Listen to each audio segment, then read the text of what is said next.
Well, it's not entirely correct, because here's what's happened.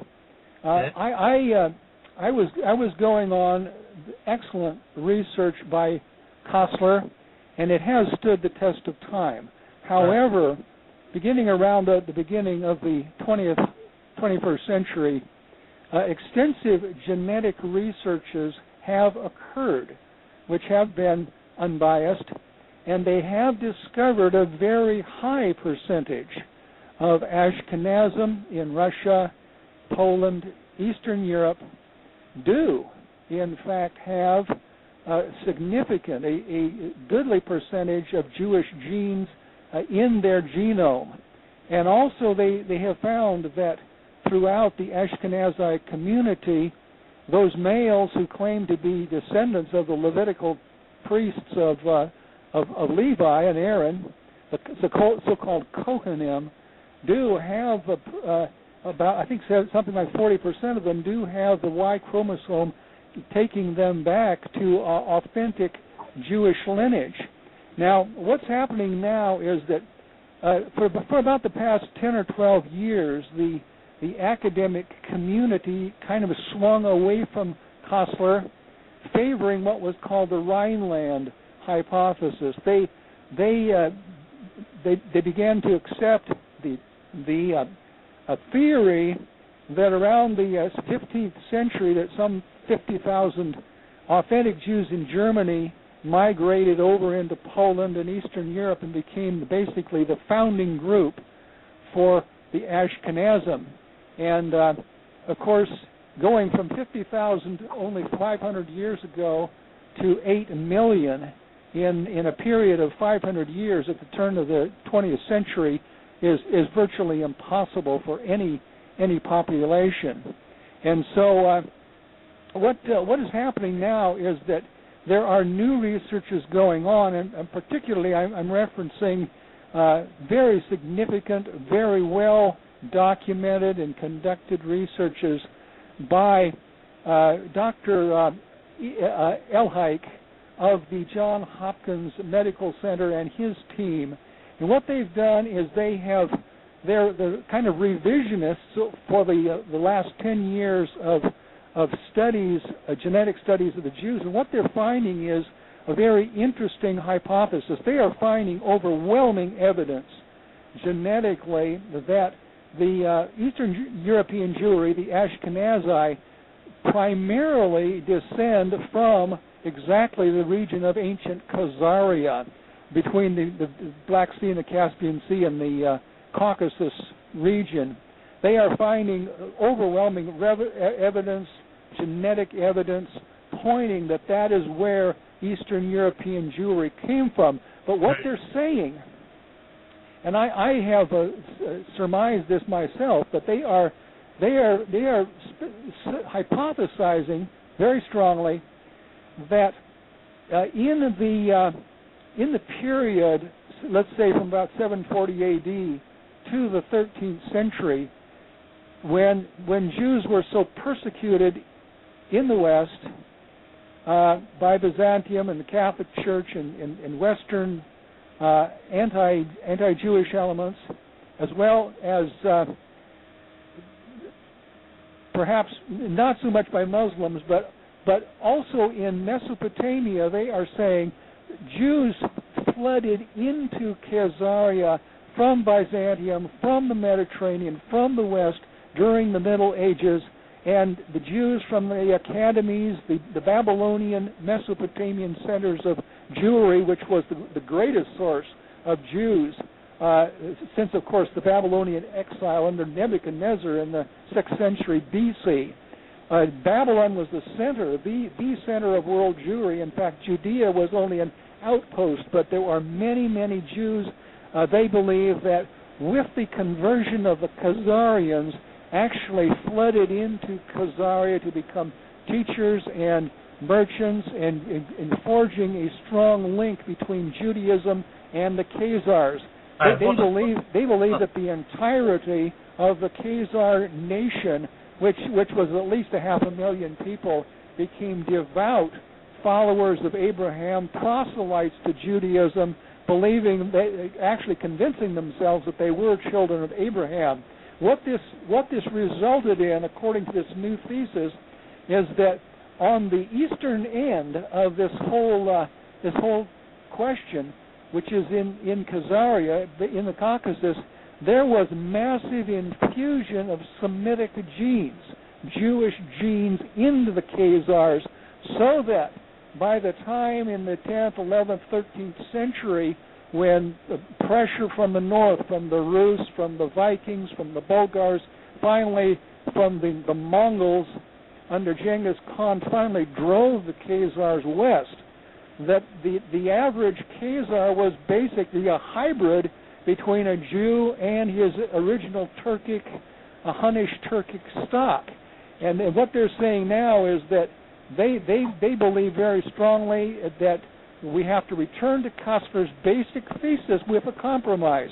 Kostler didn't realize there was this extent of Semitic genes being introduced into the Khazars, but his basic thesis is standing the test of time, and that is that there was a massive migration of these Khazars, but they were, when they came to Poland, when they came to Russia and Eastern Europe, they were basically not only religiously and spiritually hybridized with the Jews, they were also genetically hybridized, thus resulting in this very high level, relatively speaking, high level of Semitic genes found in the Ashkenazim today. Okay, all right. Hold on, right? I'm going to bring in Elder Rakar. And Elder Rakar, are you there? Yes, blessings. This is Elder Rakar from the Gathering of Christ Church. How are you doing, sir? Real good, thank you. Okay. There's a few things that we need to clear up, and I just want to have a discussion with you, just so that we can come on one accord, because it still leaves chasms of what we would call ambiguity now that I'm listening. And I think that we can clear this up together based on some of the research we have done. Is that okay? Sure, of course. Okay, now the first point I wanted to go to, just going backwards, coming from the premise that you've just left up until you began. The last statement you just made is that further research was done, and it comes to find out that the people who converted into Judaism were from the diaspora of the Jews that fled into Khazaria. Is that what you just said? No, that's not what I'm saying. I'm saying that about 740 A.D., there is ample evidence that the king of the Khazarians, who was called the Kagan, was basically shopping around for a new religion.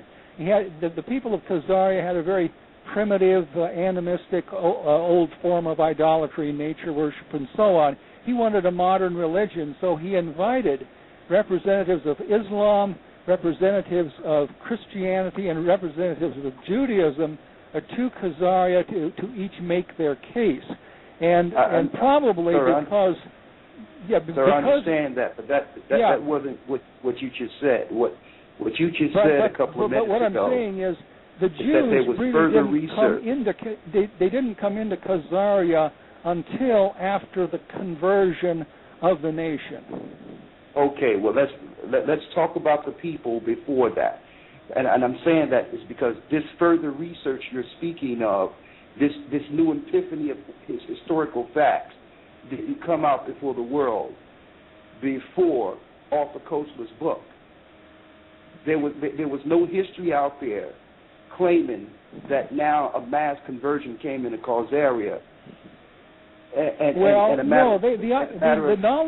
knowledge of the conversion of the Khazarians was medieval, clear from medieval times in rabbinic sources and Jewish sources and so on. It's just that before Kastler put it all together, the idea was that the Khazars were converted to Judaism, but they gradually, the empire was broken up, they were dissolved and assimilated into surrounding countries. Well, that's good. Let's weed through all the muck, though, and let's get to in order for us to get to the point of the matter, Let's weed through all the muck and the stuff that's thrown on the road, and let's just deal with what we do know. We do know that the Khazarians, which were ironically before the conversion called the Serpent People, we know that they were not Jews. We know that they were not Israelites. We know that. So no, of course not. They were Japhetic, Turkic, Hunnish stock. We're going to go into what there's some that say they're Japhetic, but we're going to go into that too. But I'm going to bring in some of the research. That's why they brought us on together, so we can discuss this in the open. What I'm going to ask you is, okay, if these people were in Khazaria and they were not Jews, I'm talking about the stock that was there, the king and his people, before so-called people came there. Uh-huh. These particular people would have no right to Israel. Is that correct? Of course not. Well, they wouldn't have a right to the Abrahamic covenant unless, as happened in the Old Testament, that they were converted into Judaism. I mean, there were Gentiles back in, I believe it's the book of Numbers, there were 32,000 Moabite virgins who were grafted into Israel, and people like Ruth the Moabitess and people like Uriah the Hittite were grafted in. Yes, sir, but the whole deal is they were grafted into a people that was already established in Israel. Yes, that's true. They were welcomed by the original people. Uh-huh. So that's a different case in itself. But what I'm saying is there's no original people there because, according to the curses, the children of Israel were scattered throughout the four corners of the earth. So that's true. We both know. So what we're saying is there's no true Israel or the children of Israel. There were Gentiles in the land when the Jewish people, under the UN and under the British rule, under a British proclamation that turned Palestine to them. There was no Israel or chosen people embracing of Gentiles there in this setting. That was political. But this is what I'm asking because I want to go from point to point. First of all, if these Khazarians, which we know are in fact converted into Judaism for political reasons, we understand that they have no spiritual or moral or any other kind of right to Israel. The second point I wanted to ask you is because when you started going into the bloodline, we know that based on what they say out of their own mouth, they trace the lineages of their foreparents or their connection to Judaism, quote unquote, or to Jewish ancestry through the mother's bloodline. Yes, and according to the Bible, the genes come to the man. The seed comes to the man. When you go through the lineages, even if you look at Ham, Shem, or Japheth's lineage, it links to the man because the man bears the seed. So if they are linking in through the mothers, they have lost the real true lineage of who they are a long time ago. But really, it was just what they would do on the surface to confuse the masses. I want to talk about that too. That's why they switched to the mother. There's a whole other thing on that. The other thing is, and I'm glad you are a person who follows Christ, because when you look at the book of Romans, let me tell you, the people that's over there are from Shemitic stock. They are Shem. They're not Japheth at all, but they are not of the stock of the children of Israel. And that's why the book of Romans, and I know you've read it before, where Paul said, I say the truth in Christ, I lie not. My conscience also bear me witness of the Holy Spirit. For I could wish that myself were cursed from Christ for my brethren, my kinsmen according to the flesh, who are Israelites. And he says, that is, they which are the children, it tell you, neither because they are the seed of Abraham, in the 7th verse, are they all children. But in Isaac shall thy be called. So yes, they will find some genetic tracings to be in Shemite. Why? Because these Khazars weren't originally in Khazaria either. They were Roman. And they are from the stock of Idumeans that took over land. Therefore, they are Shemitic. So they are Esau. Being Esau, of course they will have a direct bloodline to Abraham, but they're not God. Now you lost me right there. You're going to have to say that again slower, because you're saying the Khazarians were from Rome. Yes. Okay. What is your what is your background on that startling statement? I have